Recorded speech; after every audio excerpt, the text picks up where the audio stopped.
video description for all the popular videos of our channel. I have survived only by eating cheese. And as the saying goes, you are what you eat. That old saying is especially true when it comes to your pre and your post-workout meals. What you eat before and after your workout will have a big impact on how well you perform at the gym, how quickly you recover, and the results that you'll see in the mirror. Regardless of whether you're trying to build muscle or burn fat, you'll be at a disadvantage if you completely ignore your pre and post-workout nutrition. While many nutrient timing principles have been debunked, what you eat around your workouts continues to remain important because nailing down your pre and post-workout meals can help speed up your progress more than any other meal you eat throughout the rest of the day. So let's start first with pre-workout. When we work out, muscle protein breakdown rates will shoot up. Whether your goal is to bulk up and build muscle or burn fat while preserving muscle, you're going to want to do your best to keep protein breakdown rates lower and protein synthesis rates higher. Since amino acids are the building blocks to your muscles, they're absolutely essential for increasing muscle protein synthesis. Without those amino acids circulating throughout your bloodstream, not only are you missing the fuel necessary for the synthesis process, but your protein breakdown rates will stay elevated, putting you into more of a catabolic mode where your body is breaking down muscle, which we obviously don't want. Now, some studies show that having protein before your workout won't enhance muscle growth. Meanwhile, other studies show the exact opposite. Having pre-workout amino acids and carbs can even provide more benefits for your muscles than having them post-workout. And the reason why these studies show two completely different results is because it depends on what you already ate throughout the rest of the day. If you've already had a meal with enough protein a couple hours before your workout, taking in even more amino acids with something like a protein shake right before your workout, that won't really make much of a difference in decreasing muscle breakdown rates during your workout. On the other hand, if you haven't had any protein within 3 to 4 hours before your workout, it's a good idea to eat 20 to 40 grams of protein to get some amino acids into your bloodstream.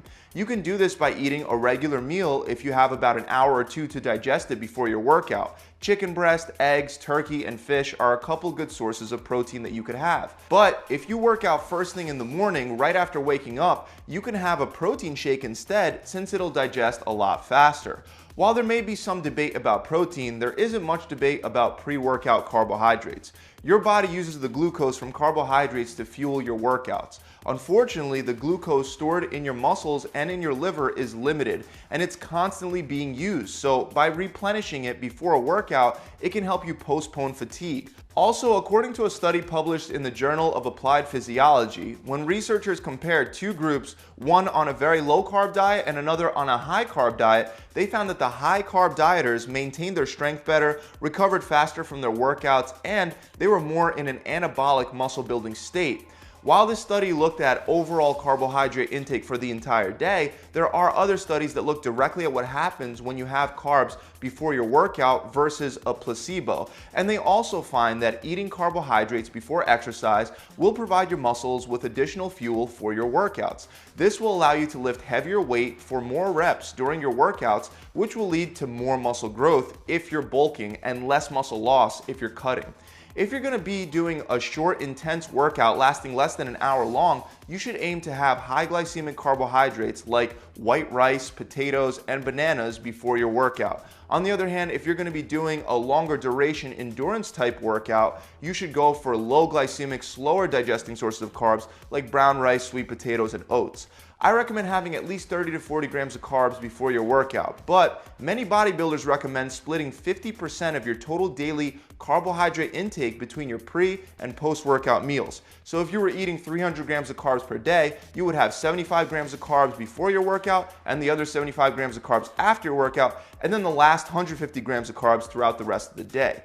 If your main goal is to build muscle or get stronger, this strategy can be particularly useful. If you happen to be on keto and you want to take advantage of having more strength and energy before your workouts, you could do what's called a targeted ketogenic diet, where you would have 20 to 50 grams of carbs before an intense workout. If you're lifting heavy, most of that glycogen will be burnt off during the workout and you'll be getting right back into ketosis afterwards. Eating fats before a workout really won't impact performance one way or the other, so you could eat some fat beforehand, but you shouldn't expect the strength and energy benefits that you would get from eating carbs.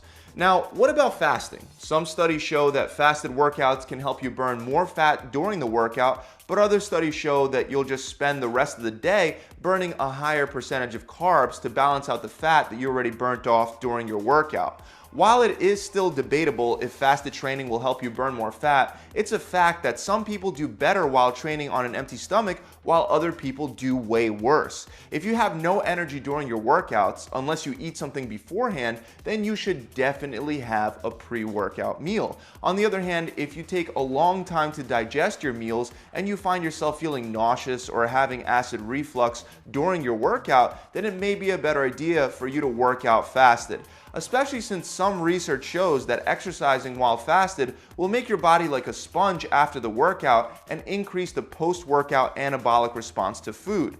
Regardless of this, you have to understand that if you exercise on an empty stomach, protein breakdown rates will spike up quite a bit. So if you're trying to burn some fat, you can incorporate fasted training, but if your main goal is to build muscle, you'll be a lot better off with a pre-workout meal. The last thing before we move on to post-workout nutrition is on the topic of pre-workout supplementation. Pre-workouts can be used as a great tool to help you break through strength plateaus, lift more weight, and ultimately build more muscle. But they're a double-edged sword. If you take pre-workouts too often, you'll build up a tolerance, and not only will they not give you a boost in energy during your workouts, but you'll also need to take a pre-workout just to gather the motivation to Video description for all the popular videos of our channel. get into the gym. That's why I only recommend that you take pre-workouts no more than twice a week on the days that you're really planning to lift heavy and work hard. Look for pre-workout supplements that contain caffeine, beta-alanine, and citrulline malate. Out of all of these, caffeine may be the most important since studies show that when men take a caffeine supplement, they're able to bench press and deadlift more than those that take a placebo supplement. Let's now turn our attention over to what to eat after your workout. Once you finish training, the rate of muscle protein breakdown increases.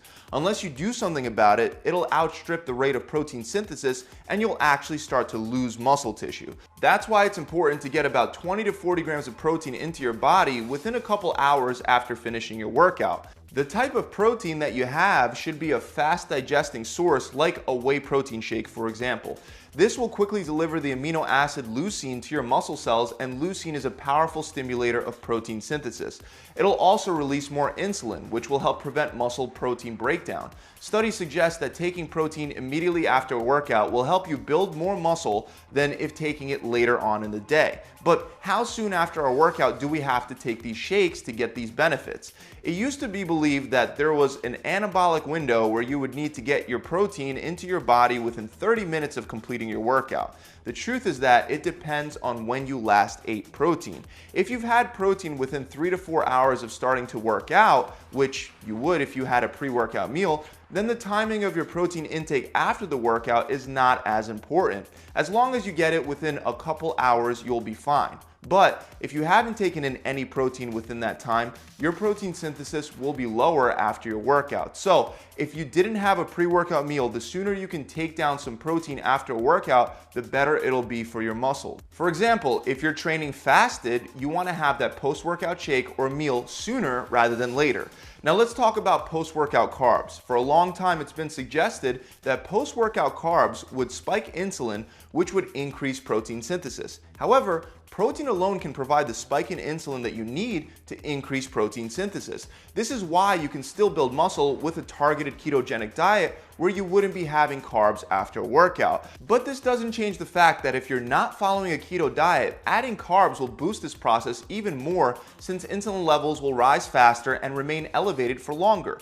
Another reason to take in post-workout carbs is to restore glycogen levels in the muscle cells. Like I already said, having more glycogen in your muscles will help increase your performance and help you lift heavier weights for your next workout. Your muscles are in a sponge-like state after a workout, ready to absorb carbohydrates rather than storing them as fat. This is why some studies recommend having even as high as half a gram of carbs for every pound of body weight after your workout. However, other studies show that your body can just continue slowly refilling the glycogen stores in your muscles with the carbs that you eat throughout the rest of the day. So if you don't want to have the majority of your daily carbs post-workout, then you don't need to have such a high amount of carbs unless you're working out twice a day or something like that. With all that said, to take advantage of the increased insulin response to slow muscle breakdown rates and to promote positive muscle building hormones like growth hormone, I recommend still getting a minimum of around 30 to 50 grams of fast digesting carbs like potatoes, bananas, or white rice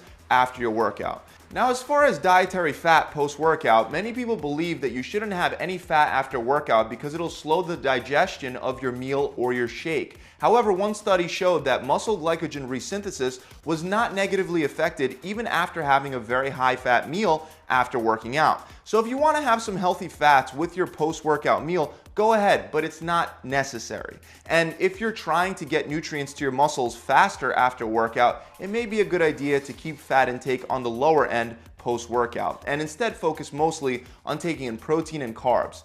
The last thing that I want to touch on today is post-workout supplementation. We've already gone over how a fast digesting source of protein like a whey protein shake can benefit you after a workout. But other than some protein powder, the only other supplement that I recommend after a workout is creatine. Creatine supplementation will boost energy production in muscle cells to improve performance. In one meta-analysis, creatine supplementation led to an 8% increase in 1 rep max and a 14% increase in reps at a lower percentage of 1 rep max. So taking up to 5 grams of creatine after a workout can help, although it doesn't really matter as much what time of the day you take creatine to feel its effects. Well, that's it guys. I really hope this video has helped you out. If you enjoyed it, make sure you subscribe to my channel and hit that bell icon so you can be notified whenever I release more free tips and tricks just like the one Video description for all the popular videos of our channel.